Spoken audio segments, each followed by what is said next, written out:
I want to know that God loves you. Gusto kong malaman niyo na mahal niyo ang Diyos. Yes. Yes.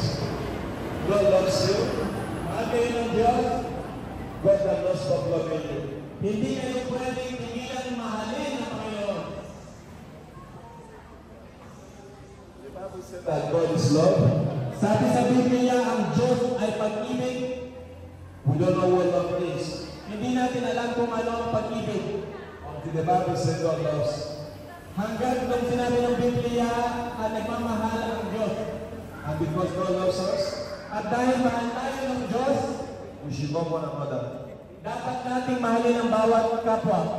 The Bible talks about love of God is unconditional. Sabi sa salita ng Diyos, ang pagmamahal ng Diyos ay walang pinipili.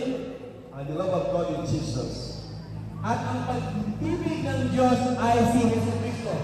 The Bible says, for God so loved the world, Sabi sa Biblia, gano'n na lamang ang pag-ibig ng Diyos sa sanlibutan that He gave His only begotten Son.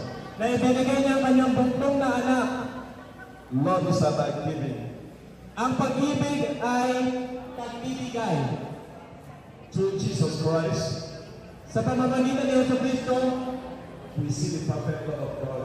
ating nakikita ang perfectong pagmamahal ng Diyos.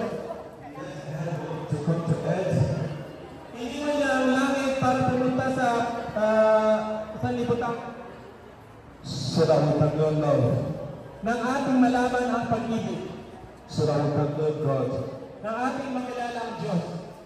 And without Him coming to earth, without Jesus coming to earth, Kung hindi pumarito si Jesucristo sa sanlibutan, we will not know love. hindi natin malalaman ang pag-ibig. And through that love, At sa pamamagitan ng pag-ibig na yon, we will receive forgiveness of sins, ating tinatanggap ang kapatawaran ng kasalanan. we will receive grace upon grace, Ating tinatanggap ang grasya sa bawat grasya.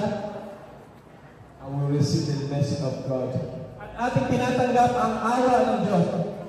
We don't deserve this kind of love. Eh? We don't deserve this kind of love. Hindi natin deserve ang ganitong pag-ibig. Right now, I can say to you, for those who accepted Jesus already, Ngayon, masasabi ko sa iyo, doon sa mga tumanggap kanina ni Jesucristo sa puso nyo, doon sa mga tumanggap, ang masasabi ko sa inyo, you have a new dimension about the love of God. You have a new dimension about the love of God. meron na kayong bagong antas na pagkilala sa pag-ibig ng Diyos. You have access to God. Meron na kayong daan, meron na kayong access sa Panginoon. You don't need me anymore. Hindi nyo na ako kailangan. You can go direct to Him. Pwede kang dumiretso sa Panginoon. None of us have monopoly of God. Walang isang mang tao ang may monopoly or may ano ba ang monopoly? Walang sino mang tao ang siyang lahat ang merong daan papunta sa Diyos. Hindi lamang sa isang tao ito o isang simbahan o isang grupo ang may papunta sa Diyos. And through Jesus, you have access to the Father. At sa pamamagitan ni Jesucristo, meron tayong daan papunta sa Ama.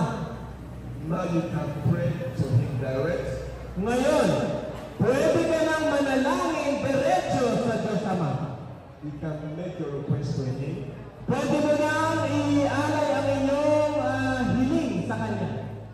When you are happy or when you are sad, Pag ikaw ay masaya o ikaw ay malungkot, or you need forgiveness of sins, o kailangan mo ng kapatawaran sa kasalanan, the Bible says you can approach the throne of grace. sabi sa Biblia, pwede mo lapitan ang trono ng grasya With boldness, na may katapangan so that you can receive mercy in the time of need.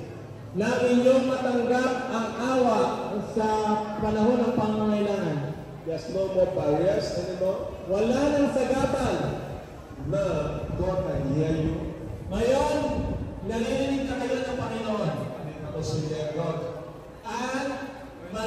niyo na din ang Panginoon. Christianity is not religion, it's relationship with God. Ang Kristiyano ay hindi reliyon. Don't mix the chairs. Don't mix the chairs. Don't mix